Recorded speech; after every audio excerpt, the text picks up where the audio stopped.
करेंगे स्कूल का। परसों आप लोग को सबको आना है। ये वीडियो इतने इंटरेस्टेड है कि आप लोग एक बार देख लीजिएगा।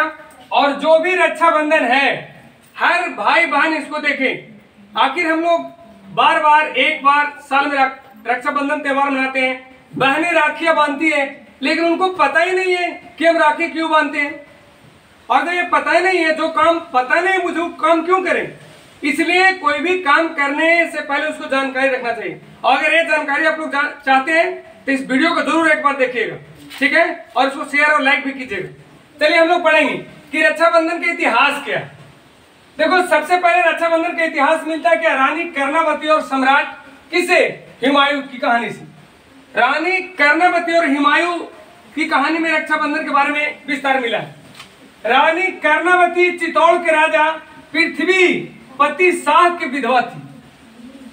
जब उनके पति के मरने के बाद वहां का राजा कौन था, बहादुर शाह। लेकिन बहादुर शाह उतना योग्य राजा नहीं था। जब रानी को लगा कि मेरा प्रजा और राज्य को बहादुर शाह संभाल नहीं पाएगा, ये बचा नहीं पाएगा, खतरे में है, तो हुमायूं के पास उन्होंने रानी कर्णावती ने राखी भेजी। और हुमायूं, जो सम्राट हुमायूं था, वो आकर बचाया और बचाकर उसको अपनी बहन बना ली। किसको, कर्णावती को। समझ गया। उस दिन से उन लोग राखी बांधना स्टार्ट कर दिया। ऐसे रक्षाबंधन का विस्तार हड़प्पा सभ्यता से मिलता है। अगर आप हड़प्पा सभ्यता पढ़ेंगे, ये मैं कंपटीशन में पढ़ाता हूँ हड़प्पा सभ्यता, जब उसको पढ़ाएंगे तो बताएंगे। इंटर में भी हड़प्पा सभ्यता अच्छा से पढ़ना है। तो हड़प्पा सभ्यता से मिलता है लगभग 6000 वर्ष, लगभग कितने, 6000 वर्ष, 6000 वर्ष पूर्व इसकी कहानी मिलता है। क्लियर, 6000 वर्ष पूर्व इसकी कहानी मिलता है। अब समझ में गया। अब दूसरा जो टॉपिक इसका है, सिकंदर और राजा पोरस। सिकंदर की कहानी मैंने पढ़ाया, विश्व विजेता सिकंदर। हालांकि यूनानी इतिहासकार जो भी है उसको सिकंदर को विश्व विजेता कहते हैं, लेकिन सिकंदर पोरस से कांपता था। भारत का राजा जो पोरस था, उससे सिकंदर डरता था, विचलित रहता था। भले वो हरा दिया था और सिकंदर को औकात नहीं था कि पोरस को हरा देता, लेकिन पता है, मैंने कई बार बताया कि मेरा भारत महान है, 100 में 75 बेईमानी। उसके साथ भी बेईमानी कौन किया था, राजा हम्बिक ने किया था। और हम्बिक पोरस के सारा भेद किसको बताया था, सिकंदर को। इसलिए वो बेचारा पोरस हार गया था सिकंदर के सामने। सिकंदर के फिर भी उससे डर था कि पोरस कहीं न फिर घात करे। यह देखकर सिकंदर की पत्नी कौन थी, रेक्सोना। मैंने रेक्सोना और सिकंदर कहानी पहले वीडियो मैंने पढ़ाया। सिकंदर की पत्नी जो रेक्सोना थी, वो क्या की कि उसकी राजा पोरस के हाथ में क्या कर दी, राखी बांध दी। फटाक क्या की, राखी बांध दी। और उसको पता था रेक्सोना की कि भारत के जो भाई होते हैं अपनी बहन को बचाने के लिए अपने जान भी दे देते हैं। और सिकंदर के डर था कि जब तक पोरस नहीं साथ देगा, हम मगध पर चढ़ाई नहीं कर सकते हैं, क्योंकि मगध पे जो धनानंद था उसके पास भी 2.5 लाख सेना था। और सेना इतना खतरनाक था कि आदमी को मुर्गी कबूतर होता है ना, उस तरह से काटता था, गाजर मूली की तरह काट देता था। विध्वंस उसके हाथी थे, विध्वंस सेना थे, जो किसी को उनको सामने टिकने का क्षमता नहीं था। तो दिमाग लगाया सिकंदर कि हम इसको पोरस को साला बनाते हैं, राखी बांध, फटाफट लाया और राखी बना दिया, राखी बांध दिया। तब वो चढ़ा। तीसरी कहानी, उसमें राखी बांधना शुरू हुआ। और फिर हर वर्ष क्या, सिकंदर की पत्नी जब तक रही रेक्सोना, किसको बांधा, राजा पोरस को राखी बांधी। क्लियर। अब हम लोग आते हैं धार्मिक में, जो हिंदू धर्म क्या बताता है। हिंदू धर्म में भगवान कृष्ण और क्या, द्रौपदी, कृष्ण और द्रौपदी।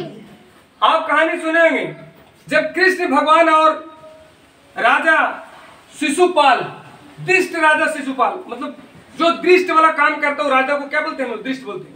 युद्ध हो रहा था, युद्ध में भगवान शिशुपाल को वध कर दी। लेकिन युद्ध में भगवान को जो बाएं हाथ की अंगुलियां थी ना, अंगुलियां, वो कट गया था।